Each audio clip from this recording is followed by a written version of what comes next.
नमस्कार और स्वागत है आप सभी का एक बार फिर बायोलॉजी के वन लाइनर्स में। यहाँ हम 100 वन लाइनर्स रोज डिस्कस करते हैं, तो चलिए अब शुरुआत करते हैं वन लाइनर्स की।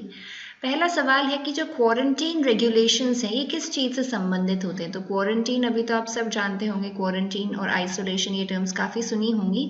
तो ये रिलेटेड होते हैं कोई भी डिजीज्ड ऑर्गेनिज्म की एंट्री को प्रिवेंट करने के लिए, उसके प्रवेश की रोकथाम के लिए क्वारंटीन रेगुलेशन को अप्लाई किया जाता है। अब यहाँ पे एक चीज़ बहुत इंपॉर्टेंट है कि ये जो क्वारंटीन रेगुलेशन है ये किस तरह के डिजीज़ेस के लिए आप यूज़ करेंगे। तो ये हम यूज़ करते हैं कम्युनिकेबल डिजीज़ेस के लिए, संक्रामक रोगों के लिए। अगर कोई रोग है वो संक्रामक ही नहीं है तो फिर तो क्वारंटीन रेगुलेशन का कोई मतलब ही नहीं है। आप ही देखिए, अगर कोरोना जो है कोविड-19 एक कम्युनिकेबल डिजीज़ नहीं होता तो वहाँ पे फिर कोई रिक्वायरमेंट ही नहीं होती क्वारंटीन रेगुलेशन की। जिसको डिजीज़ हो गया है उसी को रहेगी, क्योंकि वो ट्रांसमिट तो होगी नहीं। बट ऐसा नहीं है। Fluid part of the blood devoid of corpuscles, जो आपका ब्लड है, ब्लड में से अगर आप फ्लूइड पार्ट हटा देते हो, यानी कि अगर आपने प्लाज्मा रिमूव कर दिया है ब्लड से और उसके साथ साथ ब्लड कॉर्पस्कल्स को भी रिमूव करें, तो जो बचा हुआ पार्ट है that is known as serum. ठीक है, सीरम के अंदर मेनली एंटीबॉडीज वगैरह और बाकी आपके जो पार्ट्स हैं वो आएंगे। राइप ग्रेप्स जो हैं उसके अंदर कौन सी शुगर प्रेजेंट होती है। तो किसी भी फ्रूट की बात करी जाए तो उनमें जो शुगर प्रेजेंट होगी that will be fructose. Next is MRI की फुल फॉर्म क्या है। MRI stands for magnetic resonance imaging. तो मैग्नेटिक से यहाँ पे क्या समझ सकते हैं कि यहाँ पे मैग्नेटिक रेडिएशंस जो हैं, यहाँ पे कुछ तरह की रेडिएशंस को यूज़ किया जाता है, रेडियो वेव्स को भी यूज़ किया जाता है। सो MRI is magnetic resonance imaging. और MRI की तरह ही एक स्कैन का एक और मेथड है जो थोड़ा और मॉडिफाइड है, that is CT scan. CT scan stands for computerised tomography. ठीक है, तो ये इजी फुल फॉर्म है, डे टू डे लाइफ में ये टेस्ट यूज़ किए जाते हैं। तो मे बी आपसे पूछा जाए USG का मतलब होता है अल्ट्रासोनोग्राफी। अल्ट्रासोनोग्राफी और सोनोग्राफी दोनों सेम ही चीज़ हैं ऑलमोस्ट।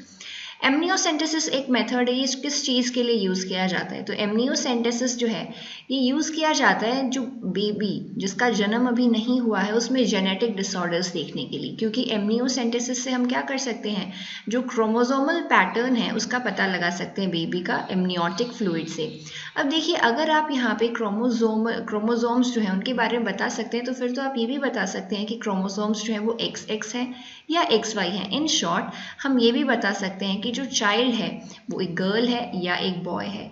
इसीलिए ये जो टेक्निक थी एमनियोसेंटेसिस की, इसको बहुत ज़्यादा मिसयूज़ किया गया था इंडिया में। इसीलिए एमनियोसेंटेसिस एट प्रेजेंट हर जगह पे मतलब नहीं की जा सकती। कुछ स्पेसिफिक सेंटर्स है वहीं पे एमनियोसेंटेसिस हो सकती है। तो एमनियोसेंटेसिस को मिसयूज़ कहाँ पे किया गया था, determining the sex of a baby. और यहाँ पे फिर अगर गर्ल चाइल्ड होता था तो it led to female foeticide. ठीक है, तो इस वजह से एमनियोसेंटेसिस एट प्रेजेंट जो है सेक्स डिटर्मिनेशन टेक्निक के फॉर्म में यूज़ नहीं की जा सकती है। सेक्स डिटर्मिनेशन टेस्ट जो है, जैसे कि अल्ट्रासोनोग्राफी के थ्रू अगर आप पता करो या एमनियोसेंटेसिस के थ्रू, तो ये दोनों ही क्या है, ये बैंड है इंडिया के अंदर। मैग्नेटिक रेजोनेंस इमेजिंग जो है MRI, ये टेस्ट के अंदर हम एक तो मैग्नेटिक फील्ड यूज़ करते हैं। सबसे पहला मैग्नेटिक से हम क्या याद रखेंगे, दैट मैग्नेटिक फील्ड का यहाँ पे इस्तेमाल किया जाता है। और सेकेंड, यहाँ पे रेडियो वेव्स जो है उनको यूज़ किया जाता है। और यहाँ से आपके जो इंटरनल ऑर्गन्स हैं, लिवर, स्टमक एंड इंटेस्टाइन के डिफरेंट पार्ट्स, उनको ईजिली देखा जा सकता है।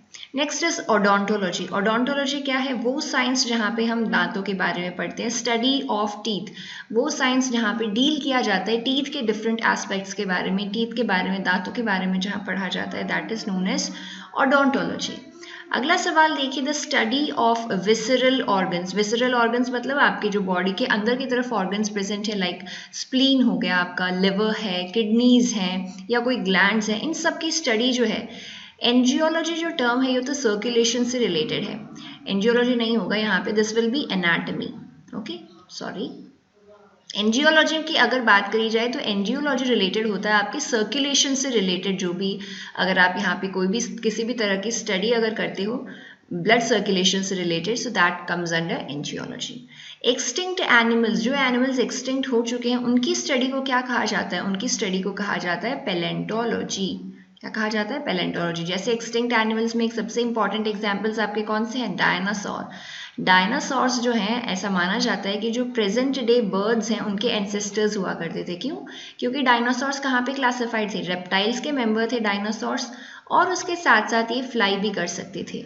और रेप्टाइल्स के बाद में किसका फॉर्मेशन हुआ, बर्ड्स का, एवीज का फॉर्मेशन हुआ, और एवीज भी क्या, फ्लाई कर सकते हैं। इसीलिए जो डायनासोर्स हैं, डायरेक्टली हम ये कह सकते हैं कि जो भी प्रेजेंट डे बर्ड्स आप देखते हो, उनके जो पूर्वज हैं, उनके जो एंसेस्टर्स हैं, they are dinosaurs. Okay.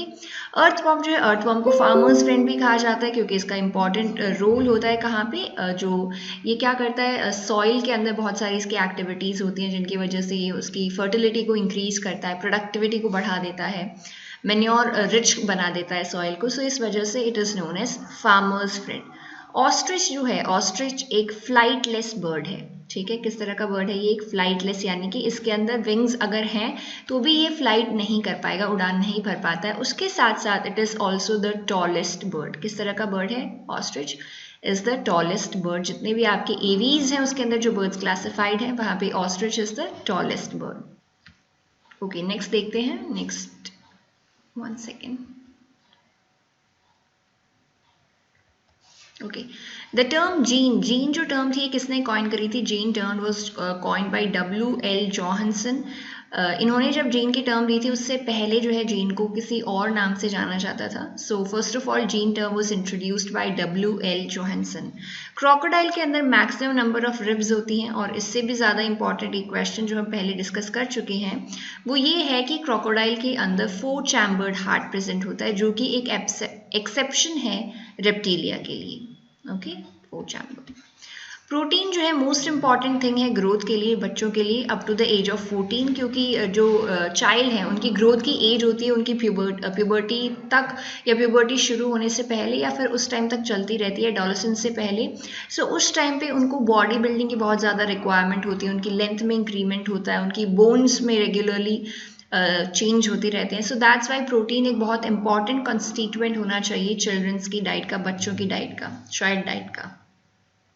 Small intestine के अंदर जो ग्लैंड्स प्रेजेंट हैं, ग्लैंड्स तो प्रेजेंट है स्मॉल इंटेस्टाइन में, but they do not secret any digestive enzymes. कोई भी डाइजेस्टिव एंजाइम जो है स्मॉल इंटेस्टाइन से सीक्रेट नहीं किया जाता है।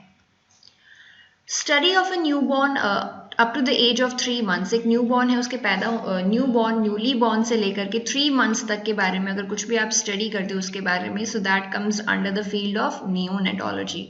नियोनेट होता है बॉर्न, अगर बॉर्न डेट से 3 मंथ्स तक की एज को हम नियोनेट कहते हैं, और उसकी स्टडी विल बी नियोनेटोलॉजी। जो GM फूड है ये यूज़ किया जाता है यहाँ पे। GM का क्या मतलब है, GM यहाँ पे, GM stands for genetically modified. Okay, यहाँ पे GM फूड की जगह आपको GM क्रॉप्स पूछा जा सकता है, जेनेटिकली मॉडिफाइड ऑर्गेनिजम्स GMO पूछा जा सकता है। हर जगह पे GM का फुल फॉर्म यहाँ पे क्या है, गुड मॉर्निंग नहीं है, जेनेटिकली मॉडिफाइड है। Okay, green plants are more likely to produce greenhouse gases. हाँ, greenhouse gases green plants produce कर सकते हैं। सबसे इंपॉर्टेंट ग्रीन हाउस गैस तो कार्बन डाइऑक्साइड ही है। उसके अलावा भी अगर हम देखना चाहें तो नाइट्रस ऑक्साइड और मीथेन, नाइट्रस ऑक्साइड और मीथेन है, ये भी रिलीज होते हैं ग्रीन प्लांट से। सो देयरफॉर ये भी क्या है, ग्रीन हाउस गैसेस के अंदर कंट्रीब्यूट करते हैं, ग्रीन हाउस इफेक्ट जो है वो कॉज करते हैं। ह्यूमन स्किन का जो कलर है वो कौन से मटेरियल या कौन से कंपोनेंट की वजह से होता है, मेलानिन एक पिगमेंट है जिसकी वजह से ह्यूमन स्किन का कलर जो है वो होता है। और कुछ ऐसे होते हैं, कुछ लोग ऐसे होते हैं जिनके अंदर एक प्रॉब्लम होती है एंजाइम से रिलेटेड, एल्बिनिज्म उस डिसीज़ को बोला जाता है, जिनके अंदर क्या होता है, मेलानिन का फॉर्मेशन नहीं होता है और इस वजह से उनकी स्किन एकदम वाइट होती है। ऐसे एग्जाम्पल्स आपने देखे होंगे। That disease is known as albinism. Jaundice जो है, जॉन्डिस एक सिम्टम है कौन से डिजीज़ का, लिवर की डिजीज़ का एक सिम्टम है jaundice. Next is caffeine, piperine and nicotine. ये तीनों किसके प्रोडक्ट्स हैं, ये तीनों प्लांट प्रोडक्ट्स हैं। कैफीन जो कॉफ़ी का प्रोडक्ट होता है, कॉफ़ी के अंदर जो मेन कंस्टिट्यूएंट है that is caffeine. Nicotine tobacco का प्रोडक्ट है। तो ये सारे ऑब्टेन कहाँ से किए जाते हैं, प्लांट से, therefore they are plant products. Lotus जो है, लोटस नेशनल फ्लावर है इंडिया का, ये हम सब जानते हैं। येलो फीवर जो है, येलो फीवर का ट्रांसमिशन जो है एनाफिलीज मॉस्किटो से होता है। ठीक है, सो करेक्ट आंसर यहाँ कौन सा होगा, एनाफिलीज। अगर आप वेजिटेबल्स जो हैं उनको, अगर जो पील्ड वेजिटेबल्स हैं जिनके साथ छिलका होता है, अगर उनको आप वॉश कर देते हो पील्ड वेजिटेबल्स को, तो उसमें क्या हो जाता है, विटामिन सी जो है, विटामिन सी रिमूव हो जाता है उन वेजिटेबल्स में से। ठीक है, तो जो पील है, वेजिटेबल का कवर है, उसके अंदर विटामिन सी की जो मात्रा प्रेजेंट होती है वो निकल जाएगी। स्मॉल पॉक्स का जो वैक्सीनेशन है उसके अंदर क्या होता है, स्मॉल पॉक्स का जो वैक्सीन है उसके अंदर वीकेंड जर्म्स, जो वीक किए गए जर्म्स हैं वो इंट्रोड्यूस करे जाते हैं। वीकेंड जर्म्स से क्या जो है एडवांटेज मिलने वाला है वो ये है कि ये जो वीकेंड जर्म्स हैं ये जिस भी बॉडी में जाएंगे उसके अंदर डिसीज तो नहीं कर पाएंगे, लेकिन इनके जाने की वजह से क्या होगा, आपकी बॉडी एक्टिवेट हो जाएगी और एंटीबॉडीज फॉर्म करेगी, और ये एंटीबॉडीज जो है ये फाइट करने के काम में आएगी जब एक्चुअल इन्फेक्शन होगा तब।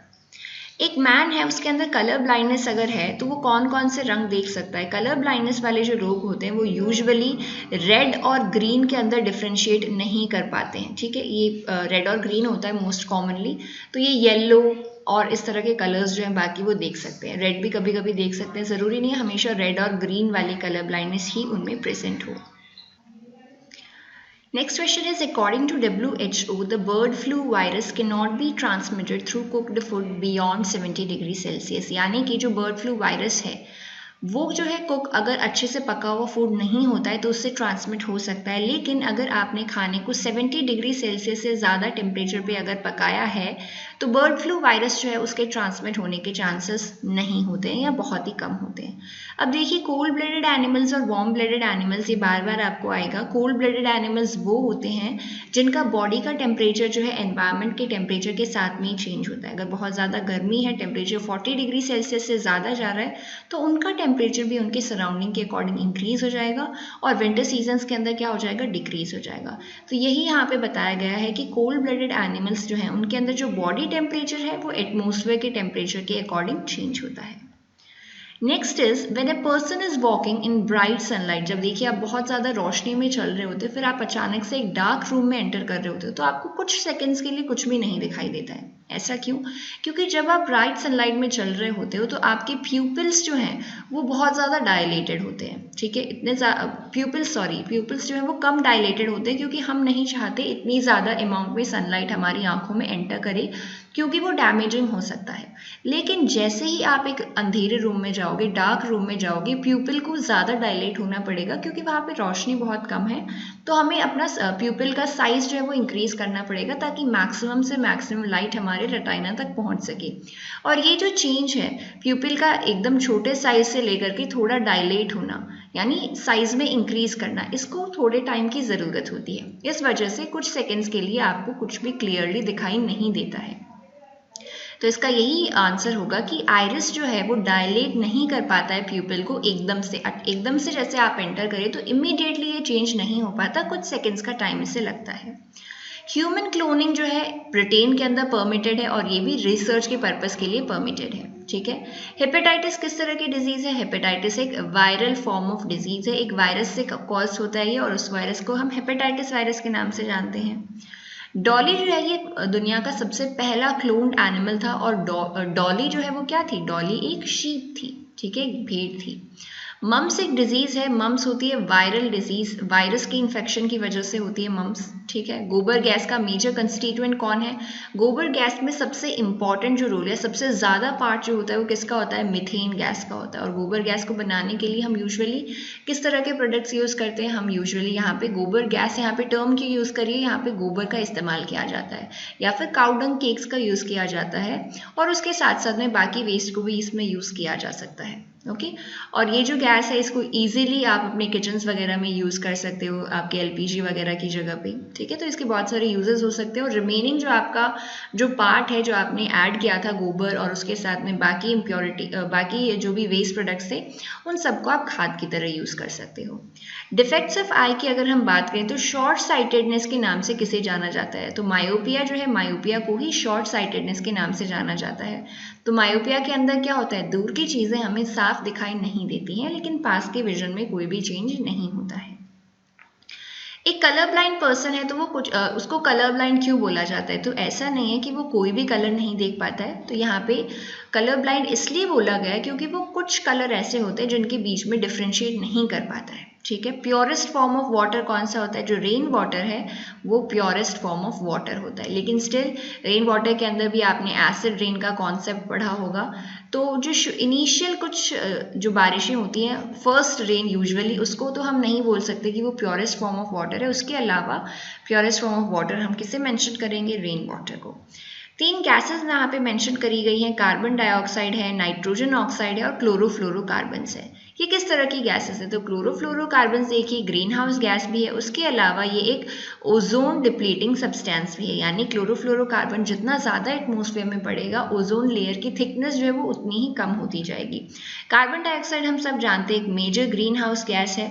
उसके अलावा नाइट्रिक ऑक्साइड और मीथेन की थोड़ी देर पहले ही हमने बात करी थी कि ये दोनों भी किस तरह की गैसेस हैं? ग्रीन हाउस गैसेस हैं।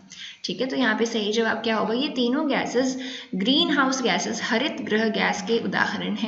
ठीक है, the process of cultivating silk worms and extracting silk from them, silk worm को पालना और उसके बाद में वहाँ से सिल्क जो ऑब्टेन करना है उनसे, ये पूरी प्रोसेस जो है ये क्या कहलाती है? इस प्रोसेस को हम कहते हैं सेरीकल्चर। ठीक है, अगला देखिए, ऐसा कौन सा सिल्क वॉर्म की कौन सी वैरायटी है जिसको सबसे ज़्यादा जिसके बारे में सबसे ज़्यादा अध्ययन किया गया है और जिसको सबसे ज़्यादा यूज़ किया जाता है? तो वाइडली यूज़ इसका क्या है? सिल्क फॉर्मेशन के लिए। तो यहाँ पे एक वैरायटी है सिल्क वॉर्म की जो कि है बॉम्बिक्स मोराई। तो ये बॉम्बिक्स मोरी जो है इसको बहुत ज़्यादा यूज़ किया जाता है, मतलब सबसे ज़्यादा यूज़ करी जाने वाली जो सिल्क वॉर्म की वैरायटी है सिल्क बनाने के लिए वो यही होती है। अब एक प्लांट है वो बहुत ज़्यादा इंपॉर्टेंट होता है सेरीकल्चर के अंदर और वो होता है मलबरी। ऐसा क्यों? क्योंकि मलबरी जो है इस प्लांट के ऊपर से ही न्यूट्रिशन मिलता है सिल्क वॉर्म को और जहाँ से फाइनली कोकून्स का फॉर्मेशन होता है और लावा का फॉर्मेशन, लावा के बाहर कोकून होता है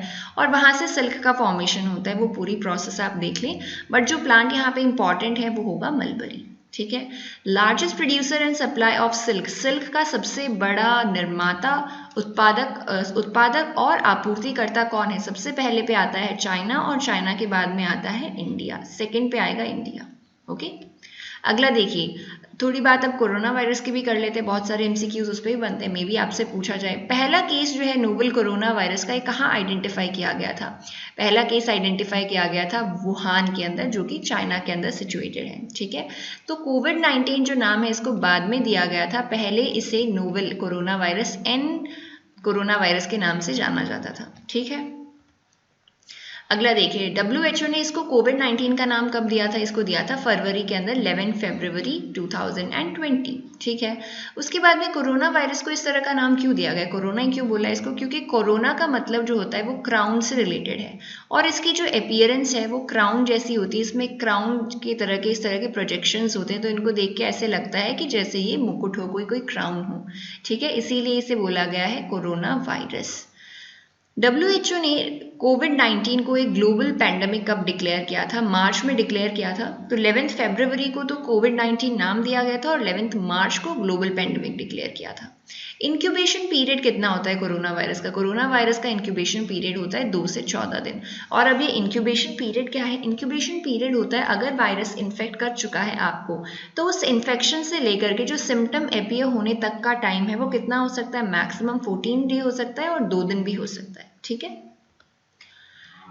कौन से टेस्ट हैं जिनको यूज़ किया जाता है कोविड-19 के डिटेक्शन में? 2 टेस्ट हैं जिनको यूज़ किया जाता है। RT-PCR यूज़ किया जाता है। RT-PCR क्या है? Reverse transcription polymerase chain reaction, और दूसरा है एंटीबॉडी टेस्ट।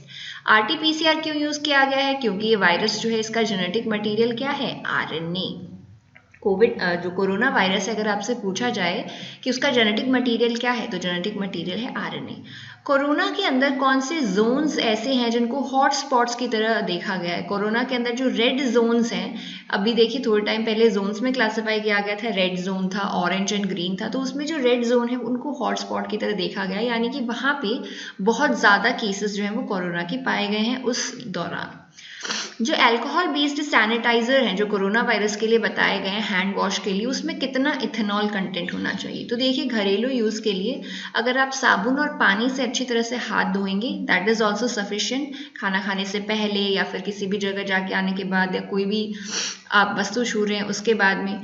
लेकिन ये जो है हेल्थ वर्कर्स जो हैं, आपके हेल्थ केयर सेटिंग्स में काम करने वाले लोग जो हैं, जैसे डॉक्टर्स हैं, नर्सेस, कंपाउंडर्स, असिस्टेंट्स, इन सब के लिए CDC एक इंस्टीट्यूट है इंडिया में, उसने बोला है कि 60 से 95% अल्कोहल कंटेंट होना ज़रूरी है।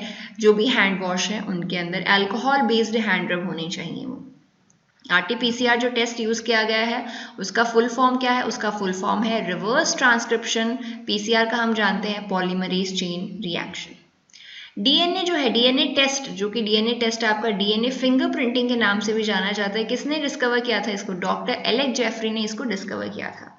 एड्स जो है वो किस किस किस पर्सन से दूसरे पर्सन को स्प्रेड हो सकता है? एड्स जो है एक इन्फेक्टेड मदर अगर है, इन्फेक्टेड मदर से उसके फीटस को, उसके भ्रूण को ट्रांसफर हो सकता है। ब्लड ट्रांसफ्यूजन के दौरान भी अगर फैल सकता है, ठीक है। उसके अलावा जैसे कि जो ड्रग यूजर्स होते हैं, इंट्रावीनस ड्रग यूजर्स, जो सिरिंजेस डायरेक्टली अपने जो आर्टरीज हैं उनके अंदर पोक कर देते हैं, तो उनके अंदर भी अगर सिरिंजेस को शेयर किया जाता है और अगर उनमें से कोई इन्फेक्टेड है तो वहाँ पे भी एड्स स्प्रेड हो सकता है। And by unprotected sexual intercourse, इससे भी क्या है, एड्स स्प्रेड हो सकता है। तो ये कुछ फॉर्म्स हैं जिनसे कि एड्स ट्रांसमिट हो सकता है। कॉपर की टॉक्सिसिटी अगर हो जाती है कॉपर मेटल की, तो इससे क्या होगा? उससे लिवर सिरोसिस हो सकता है, जो कि एक लिवर रिलेटेड डिजीज है। यहाँ पे क्या होगा? कोलेजन फाइबर्स का बहुत ज़्यादा डिपोजिशन हो जाएगा, जो जानना हमें ज़रूरी नहीं है। The thing important here is toxicity of copper metal causes liver cirrhosis.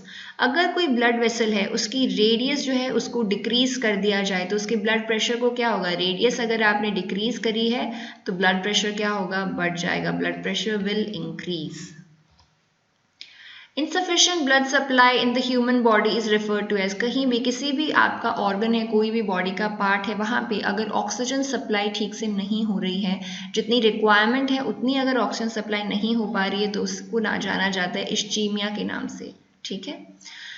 Carbohydrates हम सब जानते हैं एनर्जी का सोर्स है हमारी बॉडी में। सबसे पहले एनर्जी ऑब्टेन के लिए कार्बोहाइड्रेट्स को यूज़ किया जाता है बॉडी के द्वारा। बट उसके अलावा आपको बताना है मेजर सोर्स ऑफ एनर्जी और कौन है। मेजर सोर्स ऑफ एनर्जी उसके अलावा है फैट्स। और वैसे देखा जाए तो एनर्जी रिलीज जो है वो फैट्स के अंदर सबसे ज़्यादा होती है in comparison to carbohydrates and proteins. Leprosy bacillus जो है, लेप्रोसी बैसिलस से कौन सी डिजीज़ होती है? लेप्रोसी डिजीज़ होती है, जिसमें कूबर्ट जिसे बोलते हैं दैट। ये किसने डिस्कवर किया था? ये डिस्कवर किया था हैंसन ने। इस वजह से जो लेप्रोसी बैक्टीरिया उसको हैंसन बैक्टीरिया या हैंसन बैसिलस भी बोला जाता है, ठीक है। और लेप्रोसी अगेन क्या है? लेप्रोसी होता है माइकोबैक्टीरियम लेप्री की वजह से, ये एक अगेन बैक्टीरियल डिजीज है। एक मेडिसिन आपको बतानी है जो कि प्रमोट करती है सीक्रेशन ऑफ यूरिन को। यूरिन का जो सीक्रेशन उसको बढ़ावा देती है। इन जो दवाइयाँ हैं, इन मेडिसिन को हम बोलते हैं डाईयूरेटिक्स। अनीमिया के अंदर क्या होता है? अनीमिया के अंदर जो हीमोग्लोबिन का कंसंट्रेशन है आपकी बॉडी में वो डिक्रीज हो जाता है, ठीक है। प्लेग जो है, प्लेग का यूजुअली मोड ऑफ स्प्रेड क्या है? प्लेग जो है वो एयर रूट से स्प्रेड होता है और ऐसी डिजीजेस को एयरबॉर्न डिजीजेस भी बोलते हैं। एयरबॉर्न डिजीजेस यानी कि ये हवा के माध्यम से स्प्रेड हुई हैं, ठीक है। जैसे कि आप अगर कॉमन कोल्ड देखोगे तो कॉमन कोल्ड भी एयरबॉर्न डिजीज है एक तरह का। या फिर आपके लंग्स से रिलेटेड जो डिजीज होती है वो मेनली किस तरह की होती है? एयरबॉर्न होती है। सीरियल्स जो हैं, जो आपके अनाज हैं, वो रिच सोर्स किसके होते हैं? वो स्टार्च के रिच सोर्सेज होते हैं। कार्बोहाइड्रेट्स उनमें बहुत ज़्यादा अमाउंट में प्रेजेंट होते हैं। स्मॉल पॉक्स को कॉज कौन करता है? स्मॉल पॉक्स कॉज होता है वेरियोला वायरस की वजह से। ये एक वायरल डिजीज है। Animals living in the tree Trunks, वो एनिमल्स जो कि ट्री ट्रंक्स के अंदर रहते हैं, पेड़ की शाखाओं पे रहते हैं, they are known as arboreal, ठीक है। Right answer will be arboreal और वृक्षवासी। The RBCs agglutinate to a person who receives, अगर किसी में भी रॉन्ग तरह का ब्लड, गलत तरह का ब्लड अगर चढ़ा दिया जाता है ब्लड ट्रांसफ्यूजन के टाइम पे, तो उस टाइम जो रिसिपिएंट है जिसने ब्लड रिसीव किया है उसकी सारी की सारी आरबीसीज जो हैं एग्लूटिनेट हो सकती हैं। एग्लूटिनेट मतलब वो सब एक दूसरे के चिपक जाती हैं और that is not very healthy for that person. इसीलिए ब्लड ट्रांसफ्यूजन से पहले ब्लड ग्रुप चेक किया जाता है और जो ब्लड चढ़ाया जा रहा है उसके ऊपर भी जो ब्लड बैंक के अंदर जो बैग्स होते हैं उसके ऊपर मेंशन्ड होता है कि किस तरह का वो ब्लड है।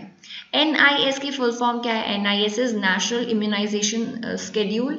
जो टीकाकरण के लिए जो स्केड्यूल फॉलो किया जाता है कि कितने टाइम पे कौन सा इम्यूनाइजेशन करना है चाइल्ड के लिए, उसको हम बोलते हैं नेशनल इम्यूनाइजेशन स्केड्यूल। अगर कोई पर्सन है गन शॉट इंजरी का, उसकी बॉडी से अगर सारी बुलेट्स रिमूव नहीं करी गई हैं तो उसके अंदर क्या होगा? पॉइजनिंग हो सकती है लेड की, क्योंकि जो बुलेट्स होती है उनके ऊपर लेड की एक कोटिंग प्रेजेंट होती है। तो इसीलिए गन शॉट इंजरी अगर किसी में है तो उसमें सारी बुलेट्स को रिमूव करना एसेंशियल है। एक स्नेक का नाम यहाँ पे दिया गया, that is Russell's wiper. Russell's wiper जो है एक सांप है which is known for its beautiful skin. ये लेकिन इसका इतना ज़्यादा जो है मिसयूज़ किया गया है इसकी ब्यूटिफुल स्किन होने की वजह से कि एट प्रेजेंट जो है रसल्स वाइपर एक एंडेंजर्ड स्पीसीज के अंदर क्लासिफाइड है, यानी कि ये विलुप्त हो चुका है। Okay, next is Japan was the first country that launched world's first satellite, और वो भी किस फील्ड के अंदर, ग्रीन हाउस गैसेस को देखने के लिए। यानी कि वैसे तो बहुत सारी कंट्रीज ने बहुत सैटेलाइट्स जो है वो लॉन्च करी हुई हैं, बट ग्रीन हाउस गैसेस के बारे में और जानकारी के लिए, उनको मॉनिटर करने के लिए, उनके लेवल्स को देखने के लिए सबसे पहले जापान वो कंट्री है जिसने पहला सैटेलाइट जो है उसके लिए भेजा है। द कलर ऑफ द आई का जो कलर है वो डिपेंड करता है आइरिस के अंदर कैसा पिगमेंट प्रेजेंट है उसके बेसिस पे, और आइरिस के पिगमेंट्स हमारे पास में 6 तरह के होते हैं, जैसे कि एम्बर है, ब्लू है, ब्राउन, ग्रे, ग्रीन, हेजल और रेड। ये अलग अलग तरह के पिगमेंटेशंस जो है वो आई के अंदर प्रेजेंट होते हैं, उसी के अकॉर्डिंग आपके आई का जो कलर है वो होता है। Next is whole grain cereals और पल्सेस जो होती है ये ज़्यादा न्यूट्रिशियस होती हैं। होल ग्रेन का मतलब क्या है, जिनके अंदर जो बाहर का कवर प्रेजेंट होता है, जो भी आपकी पल्सेस और सीरियल्स हैं उसको रिमूव नहीं किया जाता है। जब इनको रिमूव कर दिया जाता है तो इन्हीं ग्रेन्स को हम पॉलिश्ड, जैसे कि पॉलिश्ड राइस आपने सुना होगा, उसके अंदर क्या होता है, उसकी बाहर की जो लेयर है उसको रिमूव कर दिया जाता है, जो कि एक अच्छा सोर्स होता है थायमीन का। ठीक है, तो अगर आप उसे रिमूव नहीं करोगे, होल ग्रेन को एज इट इज खा लोगे, so that is more nutritious. The ability of eye to see in dark, अंधेरे के अंदर जो भी हमारी क्षमता है देखने की, ये किस पिगमेंट की वजह से होती है। आँख के अंदर एक स्पेशल पिगमेंट है दैट इज रेटिनिन, जिसको पर्पल पिगमेंट के नाम से भी जाना जाता है, और इसकी वजह से ही हम रात के टाइम पे देख पाते हैं। The animal which can tolerate the most summer heat, सबसे ज़्यादा heat tolerant, summer heat tolerant animal कौन सा है, that is goat. Okay, according to the Darwin's theory of evolution, Darwin की एवोल्यूशन की थ्योरी है, उसके अकॉर्डिंग जो जिराफ की लॉन्ग नेक्स हैं उनके पीछे रीज़न क्या है, रीज़न है कि जनरेशन आफ्टर जनरेशन, पीढ़ी दर पीढ़ी क्या है, उनका अटेम्प्ट ये रहा है कि वो और ऊंचाई वाले जो लीव्स हैं उनको खाएं, और इस अटेम्प्ट के अंदर उनकी जो नेक है उसके अंदर फिर कुछ मॉडिफिकेशंस हुए हैं। ओके, वेल्स किस तरह की होती हैं, वेल्स जो है ये आपकी क्लासिफाइड होती है मैमल्स के अंदर ही, और मैमल्स जो हैं वार्म ब्लडेड एनिमल्स ही होते हैं। ठीक है, तो जितने भी मैमल्स आपसे पूछे जाएं, चाहे वो वेल्स के बारे में पूछें या फिर ह्यूमन बींग्स के बारे में पूछें, वो सारे के सारे कैसे होंगे, वार्म ब्लडेड एनिमल्स, यानी कि वो अपना बॉडी टेम्परेचर जो है एक कॉन्स्टेंट टेम्परेचर के ऊपर मेनटेन रखते हैं। बर्ड्स का जो वॉइस बॉक्स होता है, ध्वनि कोष्ठ होता है, उसको सिरिंग्स के नाम से जाना जाता है, और ह्यूमन बींग्स के अंदर जो वॉइस बॉक्स होता है उसको लैरिंग्स के नाम से जाना जाता है। लार्जेस्ट लिविंग बर्ड कौन है अर्थ के ऊपर, लार्जेस्ट लिविंग बर्ड है ऑस्ट्रिच, तो टॉलेस्ट भी ऑस्ट्रिच है, लार्जेस्ट भी ऑस्ट्रिच है, और ये एक फ्लाइटलेस बर्ड का भी एग्जाम्पल है। ठीक है, अब लेट मी नो कि पेंगुइन जो है क्या वो एक बर्ड की कैटेगरी में आता है, और अगर आता है तो ठीक है, क्या वो फ्लाइटलेस है या नहीं है, एंड अगर नहीं आता है तो कौन सी कैटेगरी के अंदर पेंगुइन को क्लासिफाई किया गया है, please let me know. Artificial ecosystem का अगर आपको एग्जाम्पल बताना हो तो इजीली हम एक्वेरियम बता सकते हैं। ठीक है, एक्वेरियम जहाँ पे हम घर में, वो यूजुअली आपने देखा होगा होटल्स वगैरह में कांच के एक डब्बे के अंदर मछलियाँ और अलग अलग तरह के एक्वाटिक ऑर्गेनिजम्स रखे जाते हैं। वाइट लंग डिजीजेस जो है ये पेस्टिसाइड इंडस्ट्री में काम करने वाले लोगों के अंदर बहुत ज़्यादा पाई जाती है, और उसके अलावा कोल इंडस्ट्री में काम करने वाले लोगों के अंदर भी बहुत पाई जाती है। एग्जाम्पल बताना है आपको एक फॉल्स फ्रूट का, तो फॉल्स फ्रूट की डेफिनेशन में और उनमें हम नहीं जाएंगे डायरेक्टली। लेट अस रिमेंबर कि फॉल्स फ्रूट का एक एग्जाम्पल जो कॉमनली हमारे आसपास है दैट इज एप्पल। कॉड, इसको कॉड को COD नहीं पढ़ना है, it is not cash on delivery. Cod एक फिश का नाम है और उसके लिवर से एक ऑयल ऑब्टेन किया जाता है जिसके अंदर अलग अलग तरह के विटामिन होते हैं। तो आप जब विटामिन पढ़ोगे उसके अंदर अगर आप पढ़ते हो कि सोर्सेज ऑफ विटामिन कौन कौन से, तो उसमें कॉड लिवर ऑयल जो है ये आपको कई सारे विटामिन में मेंशन किया जाएगा। तो कॉड जो है एक्चुअली क्या है, ये एक फिश की वेराइटी है। Okay, next is a large number of identical plants can be obtain in a short span of time through. बहुत सारे एक जैसे प्लांट अगर आपको बनाने हैं बहुत ही कम समय में, तो उसके लिए टिश्यू कल्चर टेक्निक का इस्तेमाल किया जाता है। Okay, tissue culture technique. Leukaemia और ब्लड कैंसर, हम जानते हैं ब्लड कैंसर को लुकेमिया के नाम से जाना जाता है, लेकिन इसके अंदर क्या होता है, जो आपकी WBCs हैं ये बहुत ही ज़्यादा संख्या में बढ़ जाती है, एबनॉर्मली इनके अंदर इंक्रीज होना शुरू हो जाता है। हनी बी का जो पॉइजन होता है वो किस तरह का होता है, हनी बी का जो पॉइजन होता है वो एसिडिक नेचर का होता है। Okay, birds which swim in water have, जो वाटर के अंदर जो बर्ड्स स्विम करती हैं उनके अंदर देखिए यूजुअली क्या होता है, जो बर्ड्स हैं उनके पैर इस तरह के होते हैं, लेकिन जो बर्ड्स वाटर में स्विम करती हैं उनके अंदर क्या होता है, इनके बीच में इस तरह से वेबिंग प्रेजेंट होती है। ठीक है, तो ये जो वेबिंग है ये इनको हेल्प करती है स्विमिंग के लिए, क्योंकि अगर यहाँ से डायरेक्टली वाटर पीछे की तरफ रिलीज हो जाएगा तो ये वाटर के ऊपर प्रेशर अप्लाई नहीं कर पाएंगी आगे मूव करने के लिए, बट ये वेबिंग की वजह से क्या होगा, ये टोटल एरिया जो है वो इतना ज़्यादा हो चुका है और अब ये ईजिली आगे की तरफ मूव कर जाएंगी। ठीक है, तो वेब्ड फीट, जालीदार फीट जो है वो किसके अंदर होते हैं, जो एक्वाटिक या फिर जो पानी के अंदर स्विम करने वाली बर्ड्स होती हैं उनके अंदर। The tallest and thickest type of grass कौन सा है, बैम्बू जो है एक तरह की सबसे लंबी और सबसे मोटी घास होती है। The process of preventing the birds from flying, इस प्रोसेस को हम क्या बोलते हैं, ये डेफिनेशन है, it is known as brailing. Veins जो है लीव्स के अंदर देखिए, कभी भी अगर आपने डायग्राम भी अगर लीफ का बनाया होगा तो इस तरह से हमेशा ये लाइन्स जरूर बनाई होंगी बीच के अंदर, ये क्या होती हैं, इनको एक्चुअली जो है एक लीफ की वेन्स बोला जाता है। ठीक है, और ये वेन्स क्या करती हैं, हमारे अंदर वेन्स क्या करती हैं, ट्रांसपोर्ट का काम करती हैं, तो लीव्स में भी क्या करेंगी, ट्रांसपोर्ट का काम करेंगी। वेन्स जो है जो लीव्स के अंदर देखने को मिलती है, सॉरी ट्रांसपिरेशन, पानी उड़ाने का कार्य इनका नहीं है, ये ट्रांसपोर्ट का काम करती हैं, जो भी वाटर का ट्रांसपोर्ट करना है लीफ तक या फिर फूड मटेरियल्स का जो भी ट्रांसपोर्ट है वो सारा होता है वेन्स के थ्रू। ठीक है, for generation of biogas, biogas के लिए हम किस तरह के मटेरियल्स को यूज़ करते हैं, हम एनिमल वेस्ट को यूज़ करते हैं। ठीक है, बायोगैस ही है, गोबर गैस को ही बायोगैस के नाम से जाना जाता है, तो यहाँ पे जैसे हिंदी में यहाँ पे गोबर गैस से पता चल रहा है कि काउ डंग केक्स या फिर डंग केक्स यहाँ पे यूज़ किए जा सकते हैं, तो एनिमल वेस्ट जो है यूजुअली यहाँ पे यूज़ किए जाते हैं। कोलंबिया लीविया, ये किसका साइंटिफिक नेम है, कोलंबिया लीविया जो है पीजन का साइंटिफिक नेम है, तो कुछ कुछ साइंटिफिक नेम्स आपको पता होने चाहिए कॉमन ऑर्गेनिजम्स के। ठीक है, Columba livia is for pigeon. Birds के अंदर जो बोन्स होती हैं उनकी एक स्पेशल फीचर होता है, वो किस तरह की होती है, न्यूमैटिक होती है, यानी कि वो हॉलो बोल सकते हो आप उनको कि खोखली होती है बीच से, तो ये इसको किस तरह से हेल्प करेंगी, उड़ने में हेल्प करेंगी।